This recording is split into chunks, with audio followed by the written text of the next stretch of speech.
So the piece that we're doing today on Parshas Lech Lecha is a piece from Ma'orei Nayim, which is one of the earlier Chassidish Sforim, and this is a piece in Parshas Shmois, so it's not over here. The Baal Shem Tov Ala Torah brings it over here on this week's parsha because it's relevant to this week's parsha. So he says over here like this. It says Omar Baal Shem Tov. So he says in the name of the Baal. Let me just quiet things down over here. Come here, let me go to the back, please. Okay. We just have some kids still up, so I can understand. So this is he says the Baal Shem Tov says Nishmusa begins Zaymeroimim, the Baal Shem Tov whose soul is in the heavenly heights because he passed away already when the Ma'orei Nayim wrote this.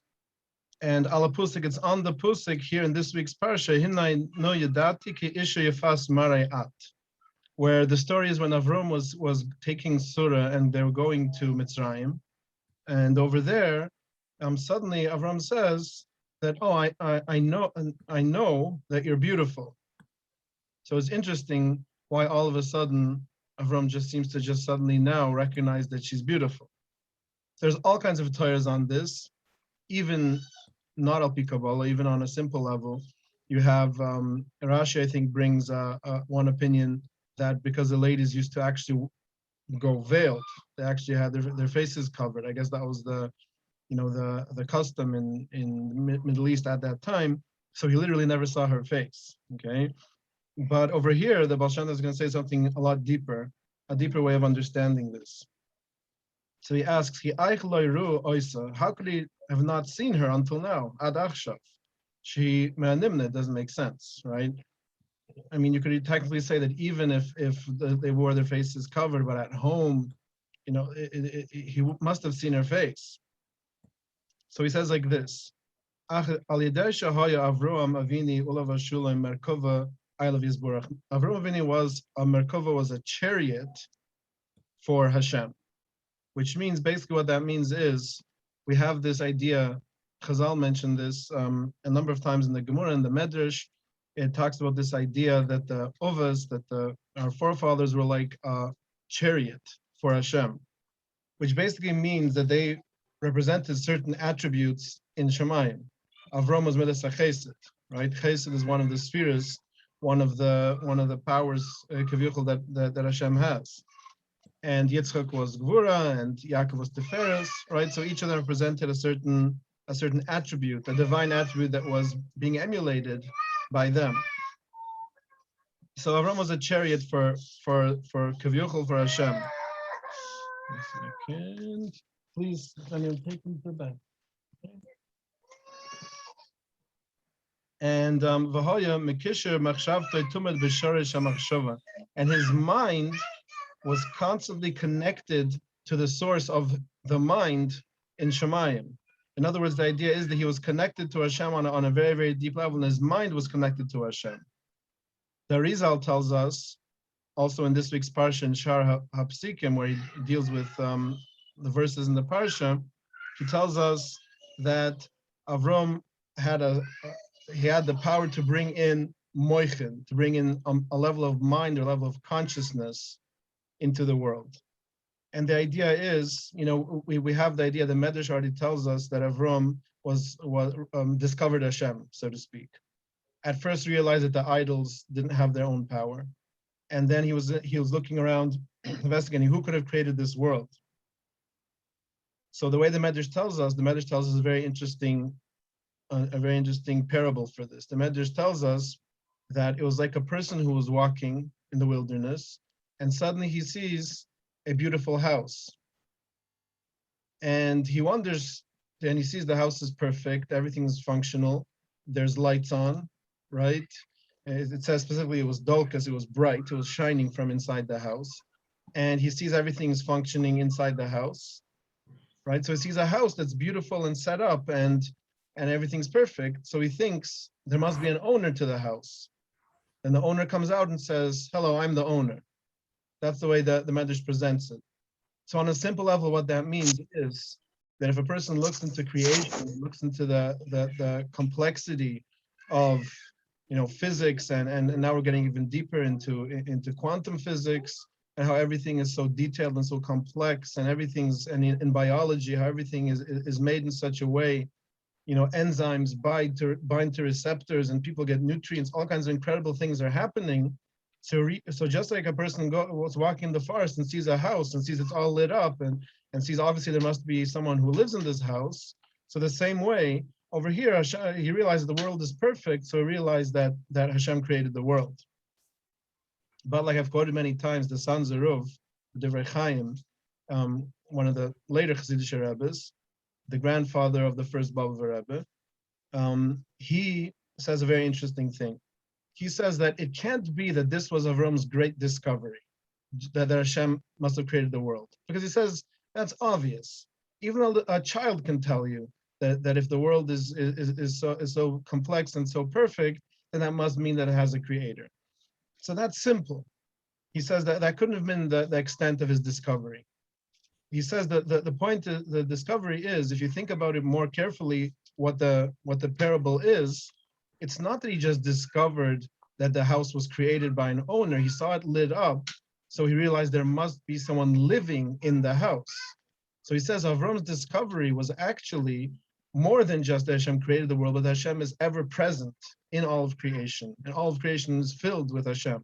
In other words, Hashem is the life force, so to speak, that holds everything together, that holds the cells working, and the molecular force that binds the molecules, and all these different things, right? Hashem is actually present in the creation itself. That was his discovery, and that's a much deeper discovery, because just that Hashem created the world doesn't necessarily mean that we have any connection to him. It could have been that he created the world and then went off to do something else, right? But the idea that he's ever present means that we're constantly in contact and constantly in connection with Hashem, and that's a much more powerful thing.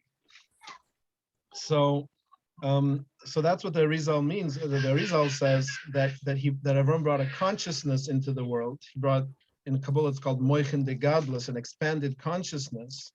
Right? The idea is that he brought in this consciousness of being aware of Hashem's presence all the time, and everything you're doing and everything that's happening, right? And we've mentioned many times in the Shirim, this totally transforms a person's life. Because if a person's life is built on the knowledge that Hashem is always here and everything that's happening is a manifestation of Hashem, then essentially that takes away suffering. Right, like the famous saying that pain is inevitable, but suffering is optional.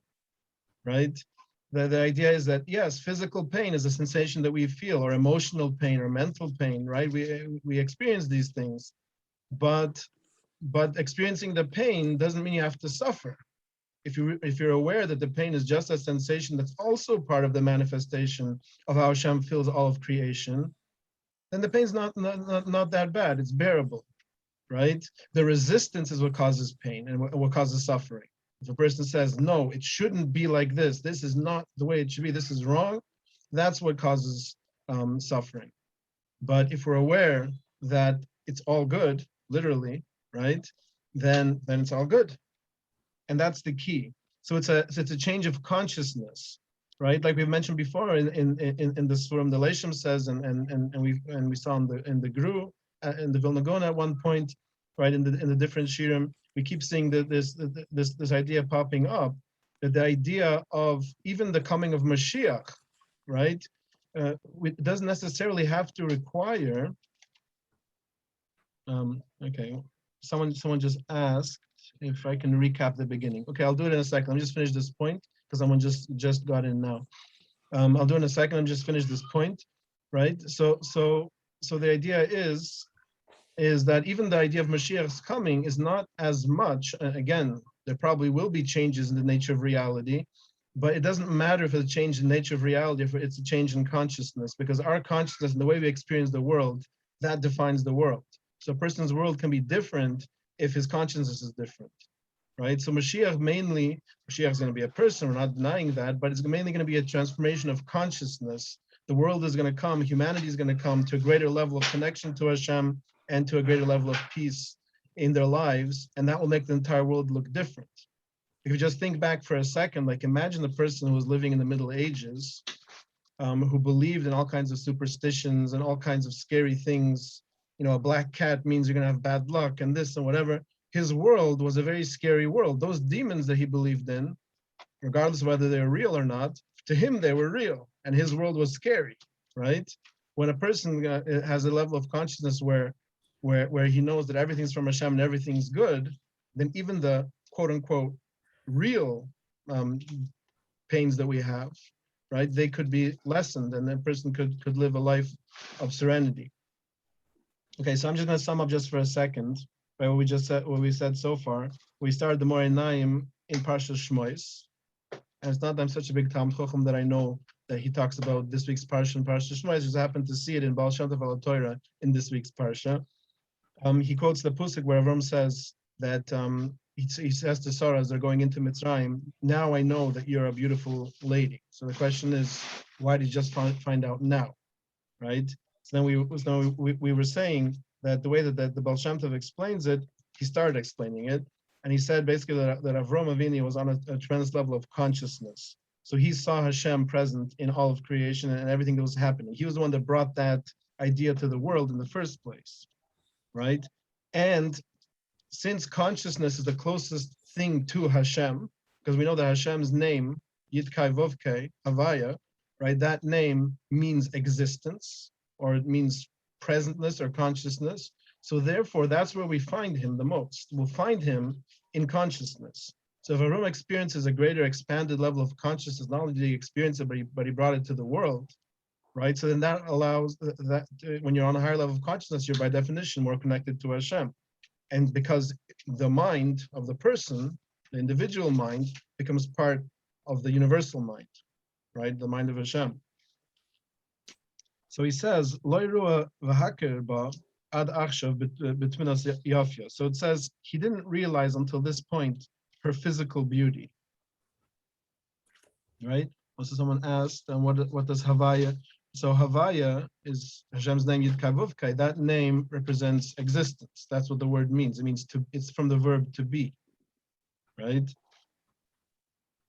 So basically, so the idea is that he didn't notice Sarah's physical beauty until now. Why? Because he was on such level of consciousness that he didn't see the physical. He saw the spiritual that's behind it. Right? So the Zohar tells us a very beautiful thing. The Zohar tells us on Parshas on the first pusuk of this week's Parsha, where Hashem tells Avram, Lech Lecha ma'artzechu, right? Go, literally, Lech Lecha literally means go to yourself. That's what it literally means.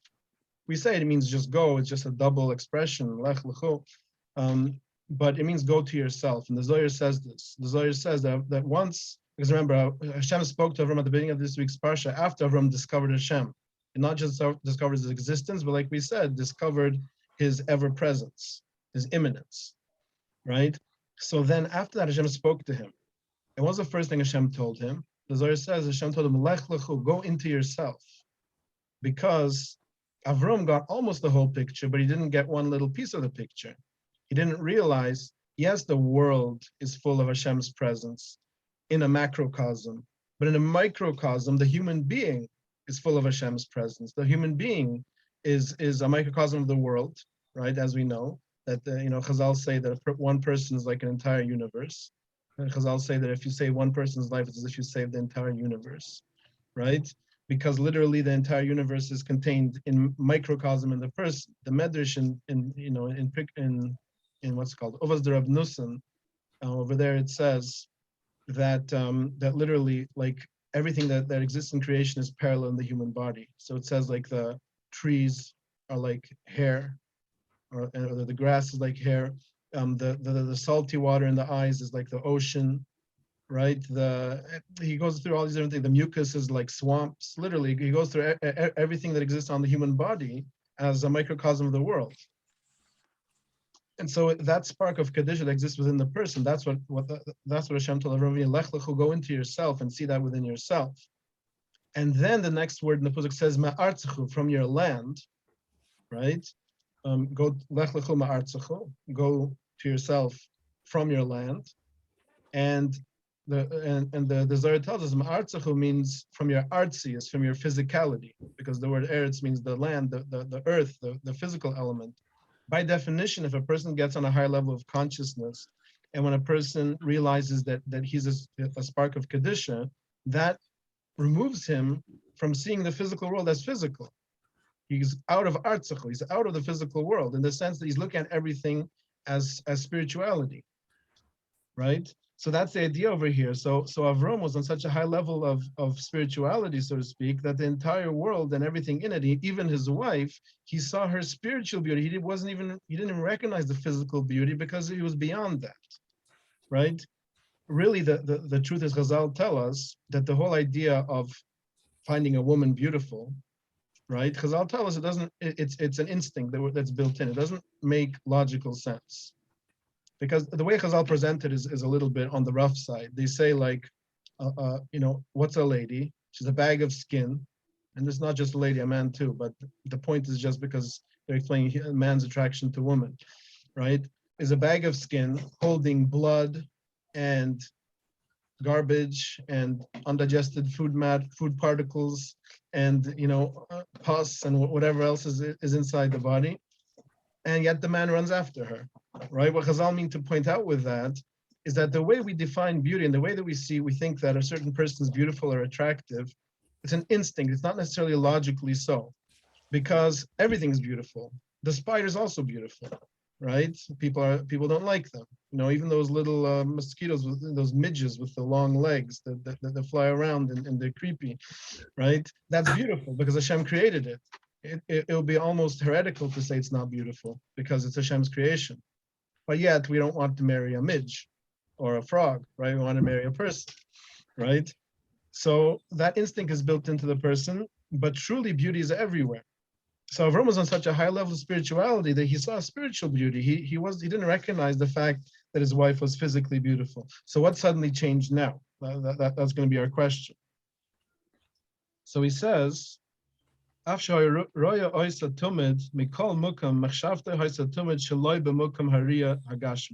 whole time he was seeing her until now in his house and wherever he was going, he wasn't looking with physical eyes. So therefore, until now, he didn't recognize her beauty. But now that he went to Mitzrayim, it says about Mitzrayim, it says Avram went down to Mitzrayim. Right, the pasuk says "v'yered," which means to go down. Simply, we just say probably that just means maybe geographically because it's south or whatever. But on a deeper level, there's literally a descent because Mitzrayim was a place that wasn't conducive to spirituality or to positive spirituality. I think I just froze up for a second. Okay. No, you're fine. It's good. Okay, so it says he went down to Mitzrayim. He went down from the level that he was on because he was in Mitzrayim. Why is that? So he explains. The Dor HaMabel,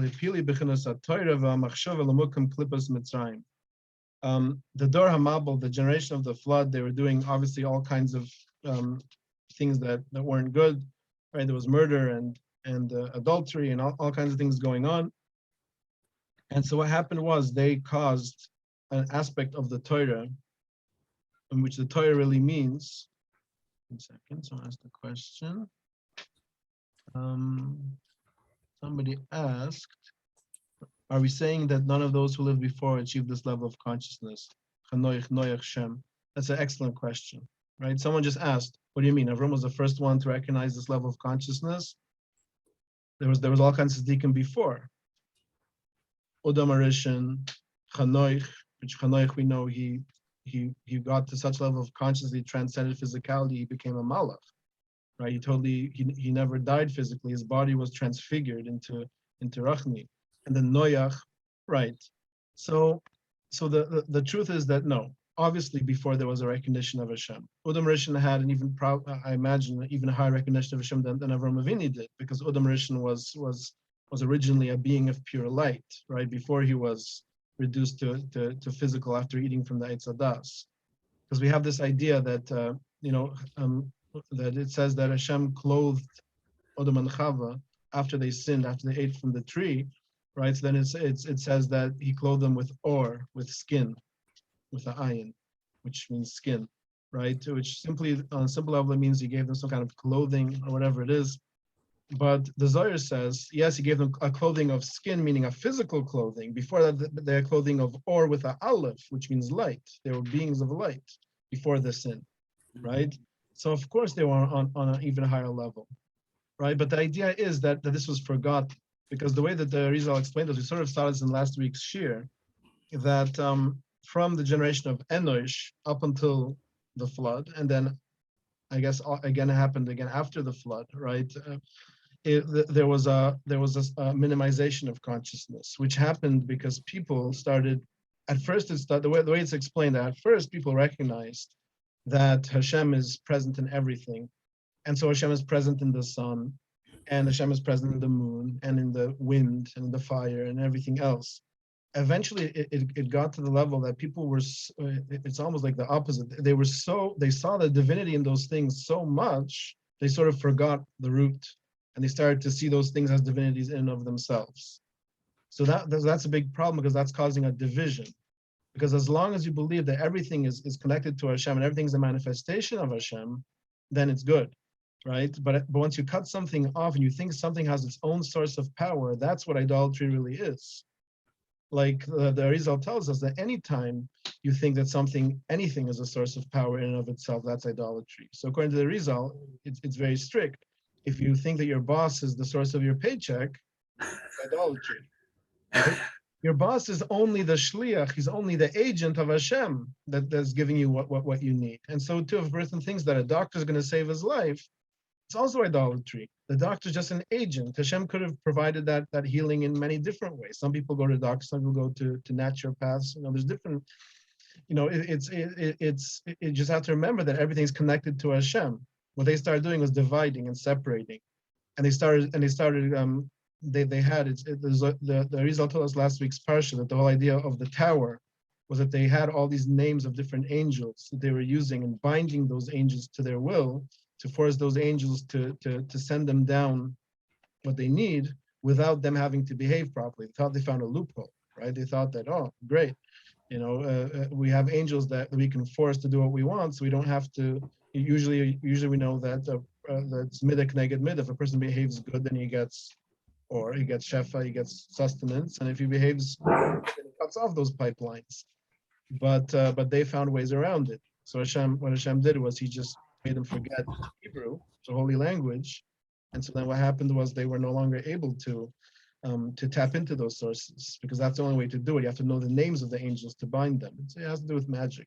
Right? But the idea is that they started forgetting Hashem and started thinking, oh, this angel is the angel that sends down money, and this angel is the one that sends down health, and so on and so forth. And they're doing it that way. So then there was a period of time until the time of Aram that people had, I guess Noach and his children knew, but I guess it happened rather quickly because it was only a few generations, like 10 generations, right? But eventually they forgot Hashem, and they were serving different things as divinities. So I see that someone else asked a question, sort of what we were saying before about Lech Lecha. He asked that it seems also Lech Lecha also means believe in yourself and trust me. Hashem is saying, go to the space within, beyond the ego, right? And that's bittul, that's self-annulment, right? It's actually right. If you find Hashem within yourself, that annuls the ego, paradoxically, right? You would think maybe if you find Hashem within yourself, oh great, I have God within myself, I'm all powerful. But no, because that God that's in you is also in everything else. So the ego gets annulled, and the person becomes one with the universe, right? So yeah, so that's what it means. Lech lecha, go into yourself, find that kedusha within, that holiness within yourself, and then everything will be different. Very good, beautiful.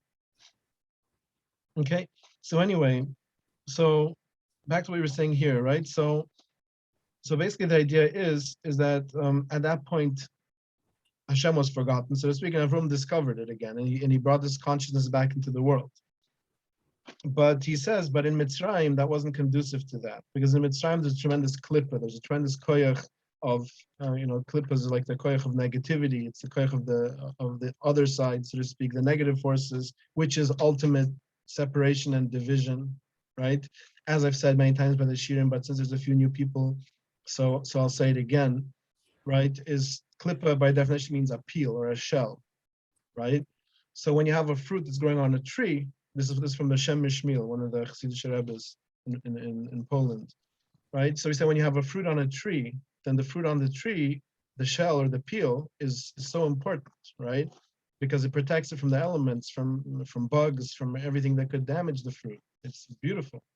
It's only once you take the fruit off the tree and you take off the peel, you eat the fruit, then the peel now becomes complete total garbage. Not necessarily because you use it maybe in compost or something, right? But for the sake of the analogy, right? It's garbage. It's useless now. So he says that's the word in the klippa. Klippa means something that has separated itself off from the structure. That peel on the tree as part of nature is beautiful. Once it separates itself off, once it's something that is no longer connected to the large structure, is only working for itself and not working for the good of the universe, then that becomes a force of evil. That's the definition of evil, is separation, something being separate, right? So like this is like, like cancer cells are like this, right?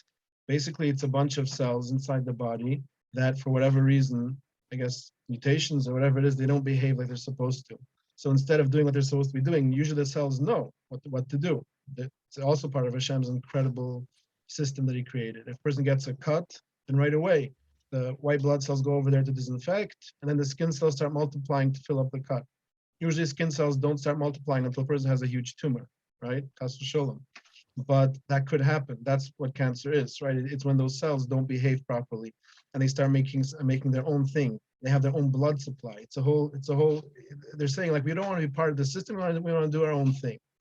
And that in essence is, then they end up just destroying their host and destroying themselves, right?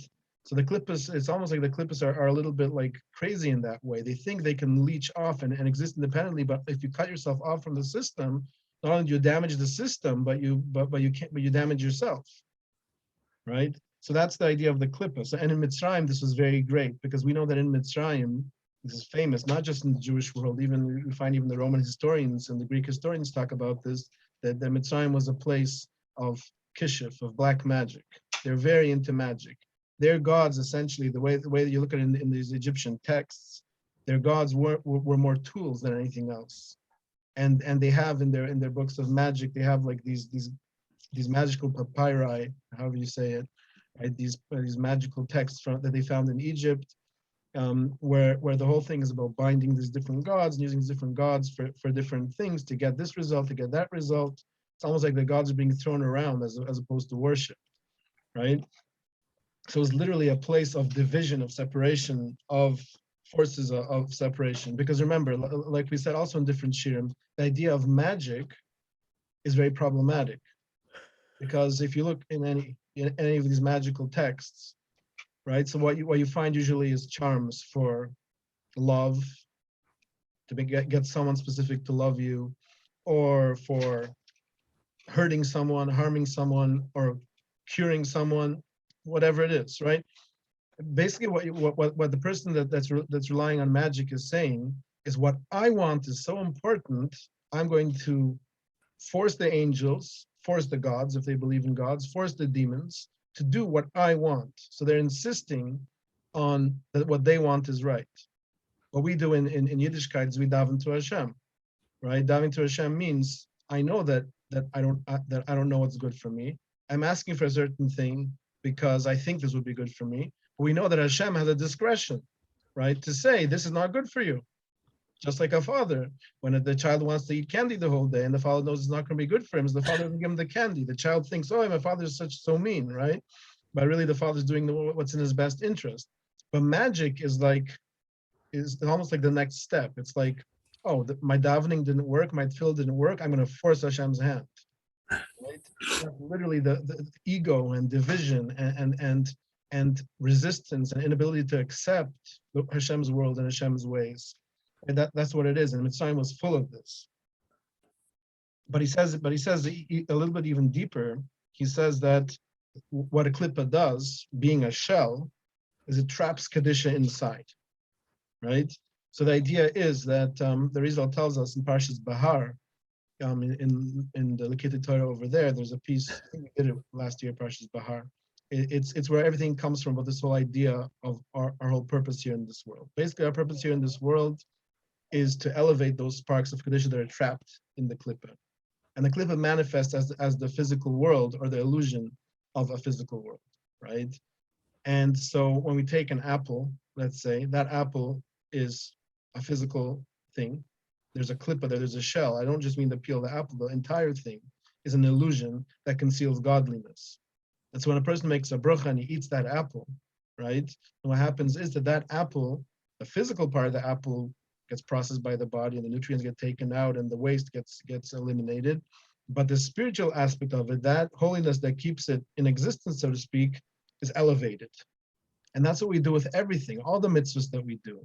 Every davening, we daven 3 times a day, and every single tefillah, it raises up sparks, right? So that's what we're here for. We're here as to rectify the world, to release the Kedusha that's trapped in the Klippa.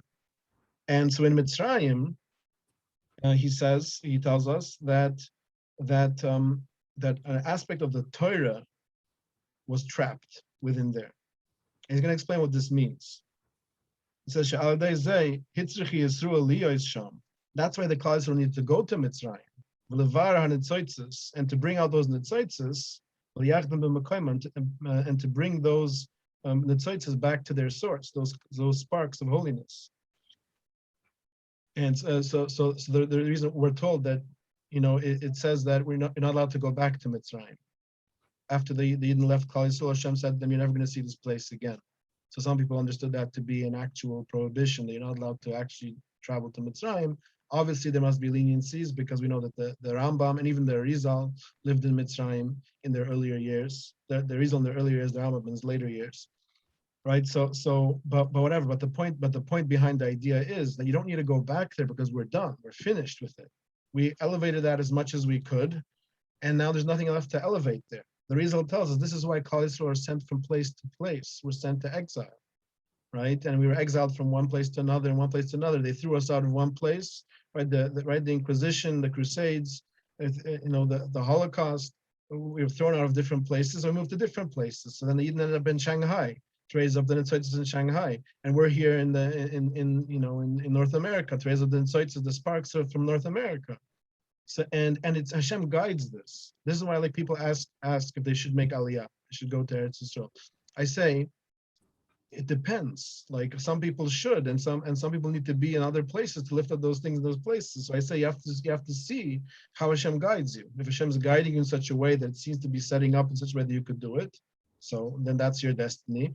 Another person maybe should stay where he is and raise up the insights is there. He doesn't have to worry about it because Hashem's going to guide it. Right, he's gonna see, he's gonna know, he's gonna see how things work out. Right, it's always good instead of resisting just to go with the flow and see which way it flows. Right, assuming that it's flowing in a positive direction, obviously. But so the idea of going around everywhere was to raise up those insights. So when the Klal Yisrael left Mitzrayim, when they left Egypt, then the Chazal tell us an interesting expression. When they left Egypt, they left it like mitzida bloy dugim, like a net without fish, or kemitzila also, or like there's 2 different readings, mitzida, which means a net, or mitzila, which means like a ocean, like a depth without fish. But the point is, what does it mean the Klal Yisrael when they left Mitzrayim, they left it like a net without fish? Right? Simply on a simple level, it seems like Chazal are just telling us that they took all these riches of the Egyptians with them, because we know the Egyptians gave them all these riches to take along, right? Just please go, take this and just go, right? Because the Mitzrayim were being punished so much, they wanted them out of there already. But on a deeper level, the way the Rizal explains it, the way the Chassidish Sfarim explain it, is that they literally left it empty because they took out all the nitzaitzes they could possibly raise up. So Mitzrayim is basically finished. Now, next stage, right? And that's how we were guided throughout history. So the Klal Yisrael went to Mitzrayim to elevate those nitzaitzes that were trapped there. He says, it says the Mitzrayim, or another thing that I didn't mention, in addition to being the place of magic, we're also told that Mitzrayim, and when the brothers went to Yosef, and Yosef was in Mitzrayim, and the brothers came to him, he said, "You're spies. You're coming to spy out ervas ha'uretz, the nakedness of the land." That's the literal translation. So the simple way of understanding it is that you're spies. You're coming to find like the weak points, because that's what nakedness represents, like vulnerability, right? So you're looking for the vulnerabilities of the land. But the Rizal tells us deeper. The Mitzrayim is called ervas ha'uretz, the nakedness of the land, because they were also very, very immodest and very into adultery and these kinds of things, which again is the idea of separation, because the idea behind a person going against, even the Bnei Noach, even Noach's, even not the Yidden, everybody on the world, Noach was given certain mitzvahs, right? So one of these mitzvahs is adultery.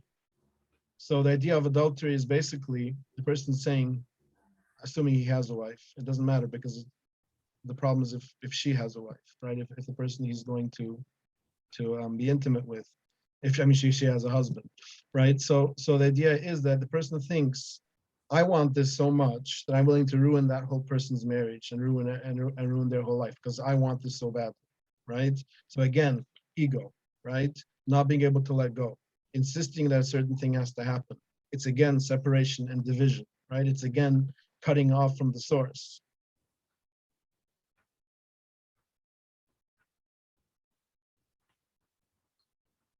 That's very weird.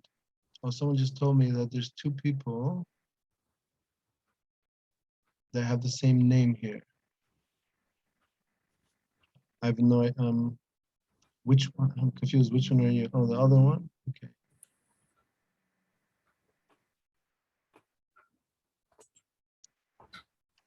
Maybe someone logged in with the wrong login or something. I don't know what's happened. Okay, anyway. Let's I asked him and let's see what happens. But anyway, so basically the idea was so in Mitzrayim they're very sunk into these things. I asked him who he is, so let's see what he says.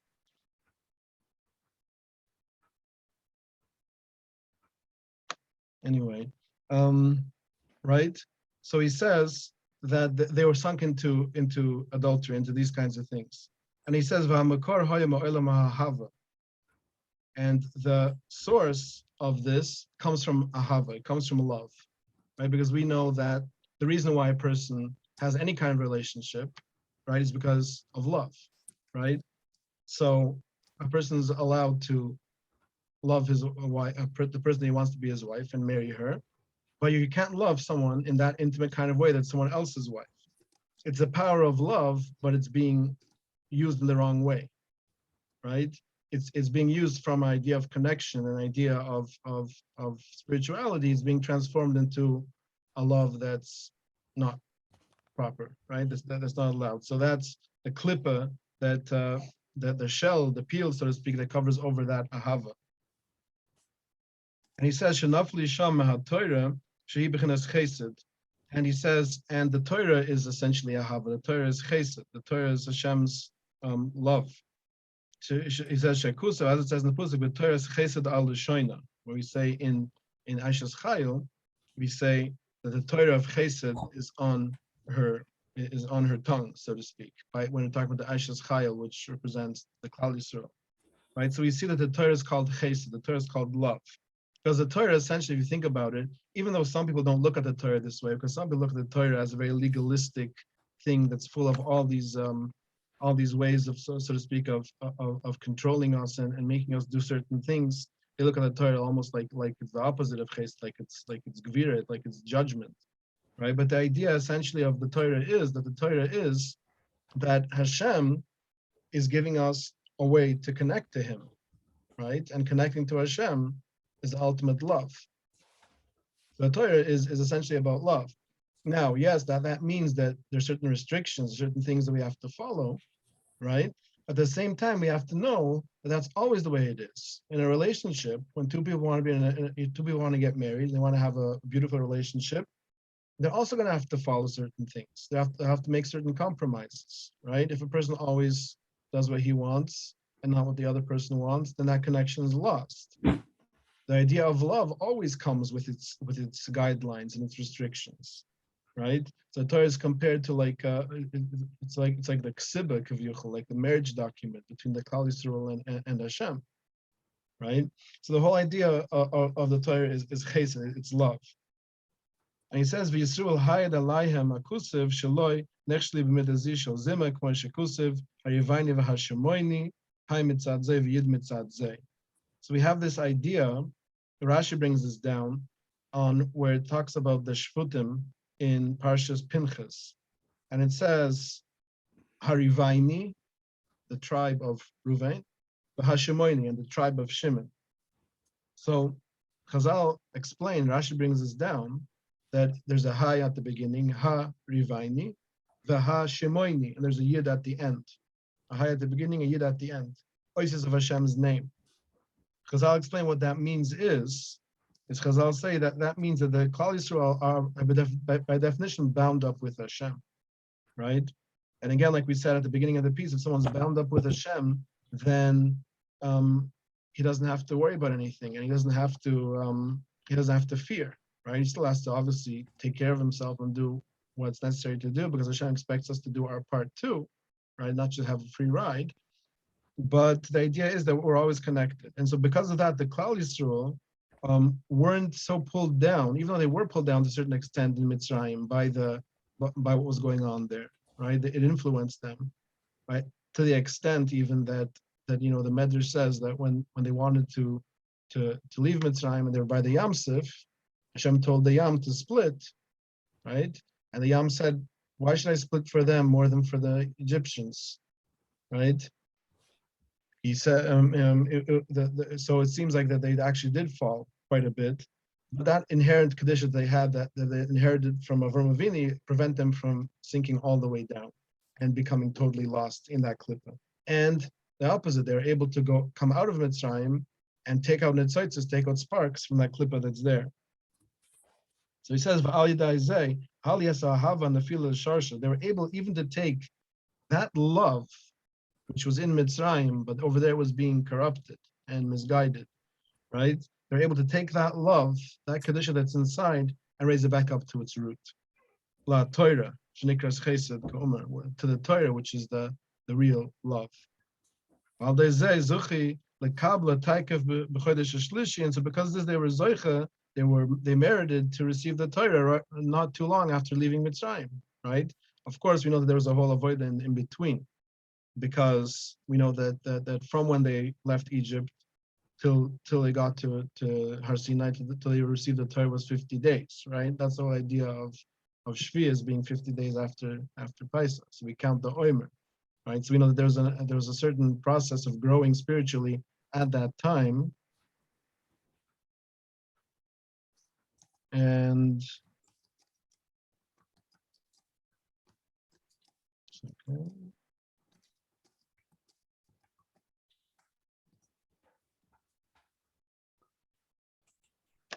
Yes.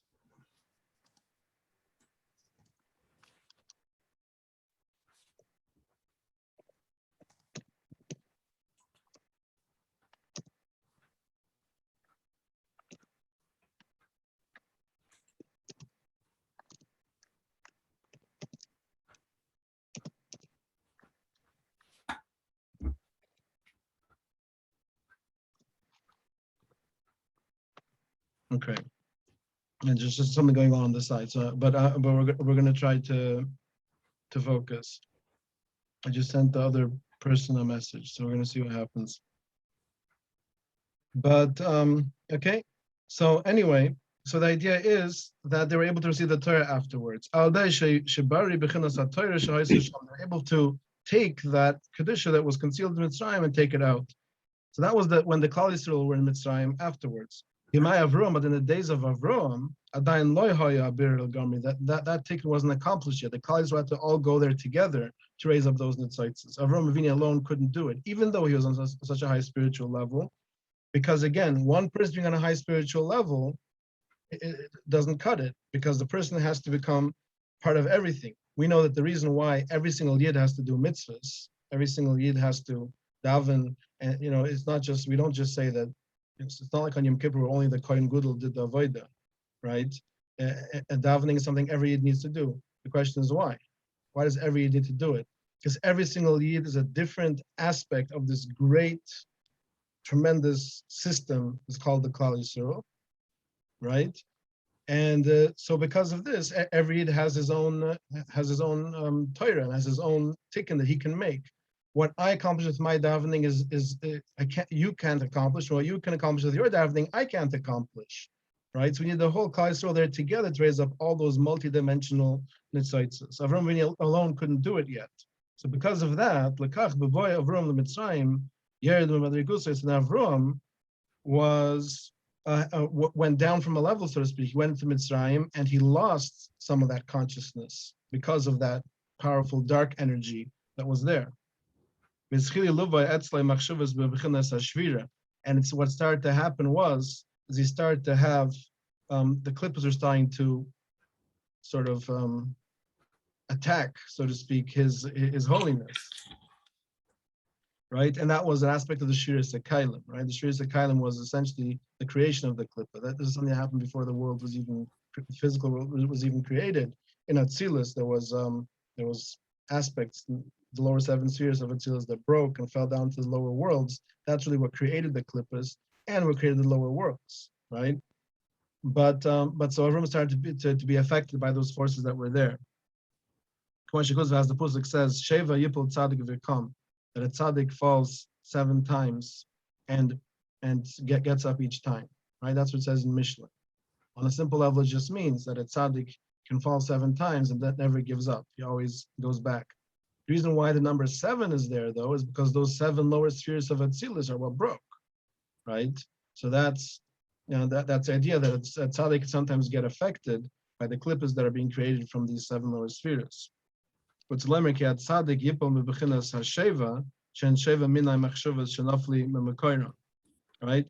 tzaddik can fall from his level through any of these 7 klippas.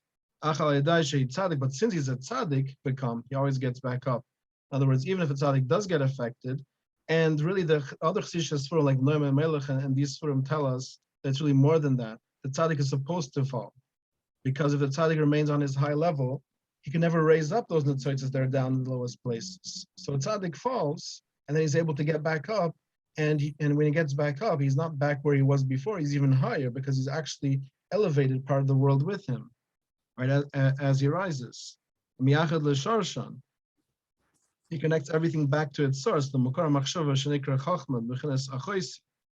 So and he raises everything back up. He falls out of consciousness. The tzaddik can go into a place where there's negative energies. He can be affected by those negative energies, and it can make him lose his state of consciousness. And the truth is, even this, we're not even talking about necessarily like the example here with Mitzrayim, where you go into a place that's full of evil energy. It's even true of a person that's trying to maintain a serene state of mind, and he's not going to be able to maintain it. Sometimes things are going to bother him, right? The whole thing we talked about before, about a person having that perspective and that consciousness of Hashem's ever-presence is an ideal, but ultimately every single person is going to experience certain times where he doesn't feel that way. Certain things will be stressful enough or scary enough or painful enough that it's going to affect him. But the idea is that when a tzaddik or anybody falls from his serene state of consciousness, he's supposed to get back up, right? Get back into that state. And you can do there's many ways to do it, right? Through meditation, through telling yourself, that the narrative I'm saying is not necessarily good. Instead of resisting, accept the situation for what it is. Like the example I gave by another shir this week, a person has a headache, you could take a Tylenol, or you could just say, let me just be present with this. It's just pain, right? It's probably what it is. If a person has very frequent headaches, maybe you should ask his doctor, but at one time he gets a headache, it's pain, it's not comfortable, but let's just be present with it, because this pain is also a manifestation of Hashem. And then it's not so bad, right? So he gets back, he falls down, then he gets back to the state that he's on. And with that, he's actually elevated whatever klippas were creating his previous negative situation. So the example of the headache, he's able to be serene with the headache and just say, okay, I'm just going to sit with this, and this is also a manifestation of Hashem, then those klippas, which are the forces that cause the confusion and the doubts and the resistance, those forces become elevated together with him. And he raises those forces in his mind up to their source. So every time a person gets back to that serene state, he's actually getting higher. He's actually elevating more parts of himself.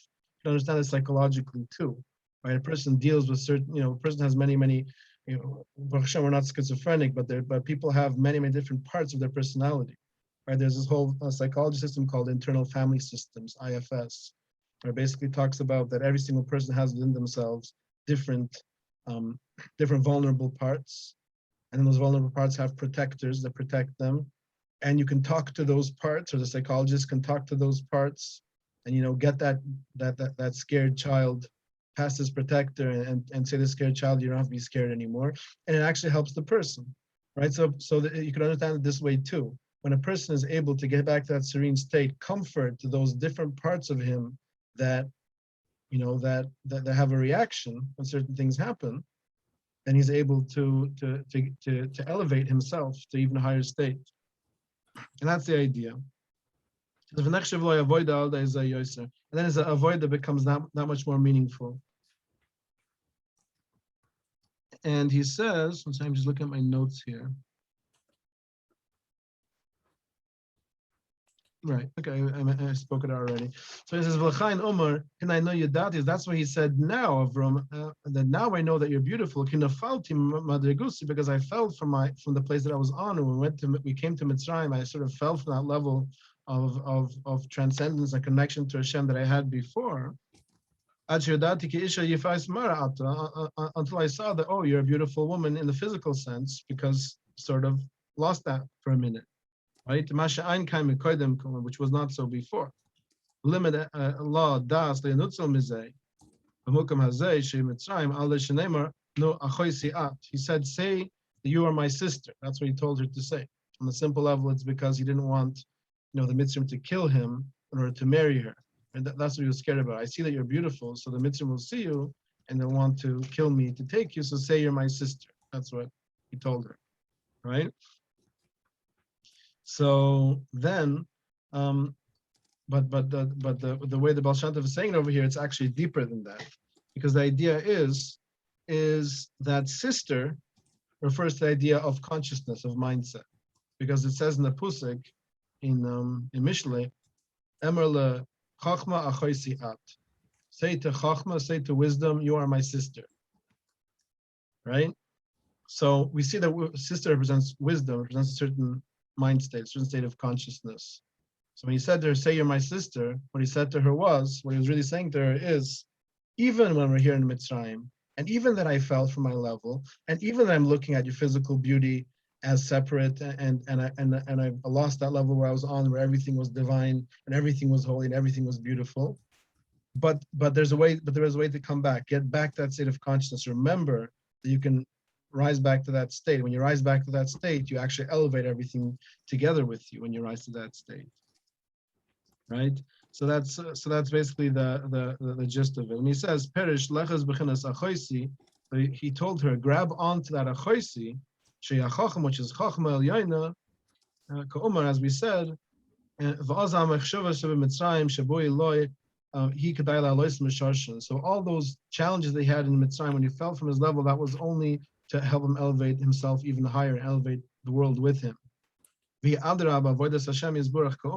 this is really be'emes avodas Hashem. This is how we connect to Hashem, is by falling and then rising back up and learning from the experience and fixing things as we raise back up. Right? And that's what it means when Ram said after that, you'll live in my soul, is what he said to her. He said to her, like, because otherwise they would kill me. So now that you say you're my sister, then you're not going to kill me. On a deeper level, what he's saying over here, that's what's going to bring a person back to chiyas and back to feeling good about himself. So again, this is like very similar to what Reb Nachman says. Where Reb Nachman says, basically, what's the idea that Mukam Shabal Tshiva Oimdim, Einstein Gbiram Yicholim Lamoy? What's the whole idea that a place where a Baal Tshuva stands in Shemayim, someone who repents, a tzaddik gomer, someone who never sinned, can never stand there? Why is the person that sinned and repented better than the person that never sinned? So the way that the Reb Nachman from Breslov explains it is, he says amazing. He says that the person that never sinned, why didn't he ever sin? He must be extremely exacting with himself and extremely strict with himself. If that kind of person would ever sin, a perfectionist would ever sin, they would drop everything because it would ruin them. I'm not perfect, forget it, right? The Baal Tshuva, the person that repented, means that he was in a dark place. He fell, he sinned, and he was able to see his goodness even then. And that's what allowed him to come back up, right? And that's a much higher place, right? So the idea is that this is literally the avoid of the Yid. Yes, you have to keep a God consciousness and see how you're connected to the universe and to Hashem and to everything.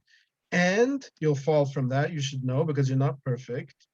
And when you fall from that, then your avodah now is to get back to that place. And that doesn't just get you back to the same place, it gets you even higher. Because you repair other things, you bring other netzotos up with you when this happens.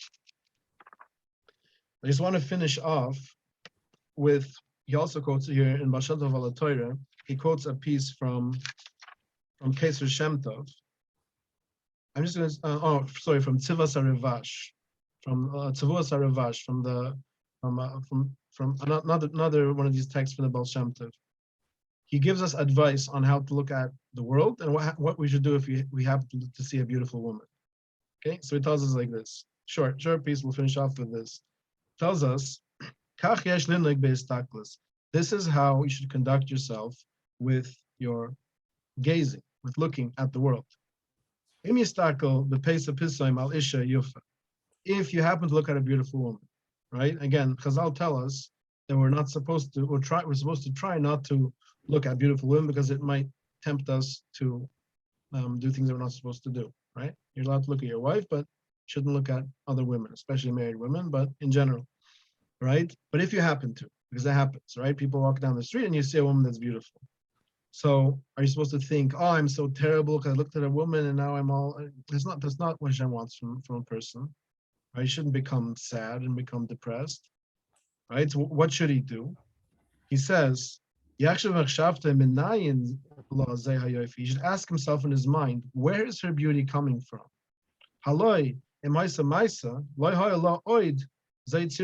If she would be dead, she wouldn't be as beautiful. In other words, the beauty is coming from that life force within her. The beauty is coming from that chiyas, that energy that's coming from Hashem. So that's what he should remind himself. It says, "Im kain menayin la zeh hayofi." So how does beauty get here? Al korchach zeh bo mekoich elokai mispashit bo. This is the divinity. This is the energy of Hashem that's flowing within her. In other words, what he's doing is, instead of, he looked at a beautiful woman, instead of it being a base kind of a thing, right? And that's true. Someone just chatted that the first look at a woman is not necessarily wanted, of course, right? This is what Chazal say, right? So there's this idea that, because how are you supposed to know? You're walking down the street, how are you supposed to know there's a woman there? So obviously you're going to see it, right? The idea is right, the second look or staring or in a way that where you're basically the whole problem, like let's get to the root of this. What's the problem with it in the first place, right? The problem with it is that you're losing sight of the big picture, and you're allowing your eyes to indulge in something in the physical aspect of it, like we mentioned before, because that's what the eyes are pulled towards. So the avoid is to remind yourself, wait a second, there's holiness here, right? That is to remind yourself that the real beauty is the divine beauty, so to speak, which is flowing within and which is manifesting her and all of reality, and what makes the world so beautiful. And the same thing that makes sunsets beautiful, and the same thing that makes mountains beautiful makes the little woman beautiful, right? So what you're doing is you're taking your mind and your animal instincts, which every person has, and you're saying, let's uplift these instincts. Let's have a broader picture. Let's look at this beauty in the general picture of Hashem's manifestation of reality, right? And then that makes it, and the person, the truth is, be'emes, that if a person was on the level, he could even then keep looking if he was on that level.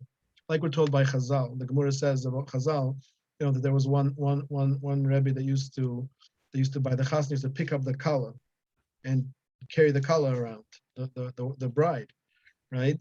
So then his talmidim, his students asked him, "How can you touch a woman?" And he said, "To me, it's like I'm carrying logs, whatever, wood, right?" He didn't mean to insult the woman. That wasn't the point. The point is that if the person's on the right spiritual level and everything is rachnius, then everything's rachnius, and then he's not going to fall into animal instincts because he's spiritual, right? That was like by Yaakov. How could Yaakov kiss Rachel? The Baal Shem Tov says the same thing over there. Yaakov, when he was meeting Rachel, it wasn't his wife yet, and it says that he kisses her, right? So Chazal explained that the idea is that if the person's on that level, which most of us are not, right? If he doesn't feel that animal instinct, if he sees just the divine beauty in everything, then all of these guidelines wouldn't necessarily apply. Of course, we're not allowed to judge that on ourselves that we're on that level, right? Because we have, first of all, we're most likely not, and whatever. But the idea is that that's what it is, right? That the person should sort of like transform his thought, right? Reinterpret his thought and realize that beauty is a divine beauty. And he says that Hashem is the one that gives her koyach. He knows in la koyach hayofi v'hadmius. Hashem is the one that gives her beauty and her rosiness, right? I guess like that rosy cheeks or whatever it is. There's nimtza shorish hayofi he koyach alekai. So it comes out that the source of the beauty is divine. V'lo li limshach achar achaylik haloi toiv li. Why should I follow that part of that beauty that's not good for me, that's going to cause me to do something to fall from my level of Avodas Hashem? The Dabek B'Shorsha, Ikura, connect to the source, right? Ikura the Kol Alman, the source of all worlds, Hashem, Shesham Kol Hayofim, that's where all the beauty comes from. And he says, so that's when you happen to see a lady. And the same thing you should do when you're looking at anything, he says. The kind Mashem Estakol B'Shara Gashmius, so too when you're looking at anything else physical that's beautiful, where there's no prohibition involved, right? Like going the kaili, like you're looking at a beautiful vessel, looking at a beautiful craftsmanship, so a beautiful work of art, right? So it's beautiful, physically speaking, but you should also elevate that. What made this vessel so beautiful, and what made it so wonderful? So you would think the artist, right? It's not true, because the artist himself is also just a vessel, right? Because it's essentially Hashem gave him that skill to make such a beautiful vessel. So you trace everything back to the source. You're living in a world that's elikis. Every single thing around you is divinity, right? You just have to see it that way, and then suddenly the person's transformed, and you no longer have the challenges you have because it's a whole different consciousness, a whole different way of looking at the world, right? So it has you have to say that the physical molecules, so to speak, that are making up this vessel are not what's making it beautiful necessarily. It's the shape of it, right? Which was shaped by a mind, and a mind of the artist that comes from the mind of Hashem. So it says, the beauty, the true beauty is the divinity that's lying in this vessel. And even the vessel, the Baal Tanya tells us that, based on the Zohar, that every Yid is a chalik aleikam, is a piece of Hashem. He says not just every Yid, every single thing that exists, every goy, every animal, every vessel, every molecule, every atom, everything is chalik aleikam, is a part of Hashem. And also when a person is eating food, he says that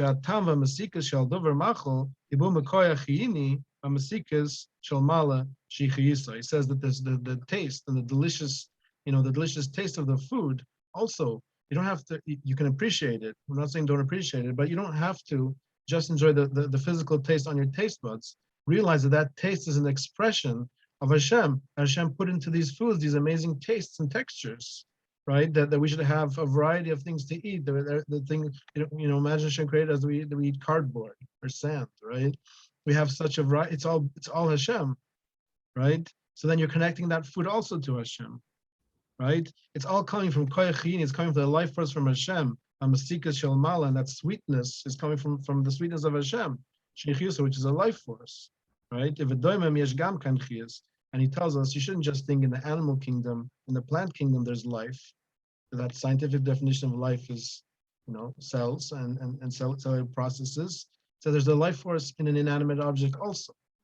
And again, like we talked about, there's the atoms are being held together. The electrons and the protons are all being held together, right? And they're being held in a certain structure, in a certain shape. There's a life force there too. It's not as alive as the plant kingdom, which is not as alive as the animal kingdom, right? Because there's different levels of life, but it's also alive. It also has a kedusha within it that you can see. Shani roim sheesh ledoimim ahik kiyum v'amida, because we see that a vessel is able to, or any physical object, even an inanimate object, is able to stand in its shape. How is it standing there? How are those atoms not collapsing and flying all over the place, right? It's standing because there's a koyach here. So it comes out that every single thing that exists has a life force from Hashem, right? And that's basically the summary of everything that we've said here. It's a change in thinking, it's a change in consciousness, it's a realization that everything is Hashem. And then the person's life gets transformed because everything is good. And again, you'll fall from there, but that's supposed to happen, because then you're supposed to get back up and get even higher by getting back up. So you'll fall and then you come back. It's like in meditation where they tell you, they tell you that you're supposed to not think external thoughts. Focus on whatever you're meditating on. Let's say you're meditating on Hashem's name, so you want to visualize in front of you, right? And then of course there's going to come thoughts, right? So the idea is, when a thought comes, instead of getting I can't do this doesn't work, I'm not good at meditating, forget it, whatever. What you're supposed to do is say, okay, I'm thinking now, but now let's get back on track. And there's another thought comes, okay, let's get back on track. And that's how it is with life too. So when you see yourself thinking, this shouldn't be like this is annoying, that person's bothering me, I have pain in my foot, I have a headache, or whatever it is, you find yourself looking at it like that, it's not the end of the world. You just have to get back to that consciousness and try to be in it as much as you can. And the getting back itself is rectifying, right? So that's basically the piece. Okay, everyone, I hope you enjoyed. Have a wonderful Shabbos, everyone. Shabbat Shalom. And Bez Hashem, we'll see you next week, Bez Hashem. Shalom, Rabbi. Shabbat Shalom. Shalom, everybody. Good Shabbos, Rabbi, good Shabbos. Shabbos.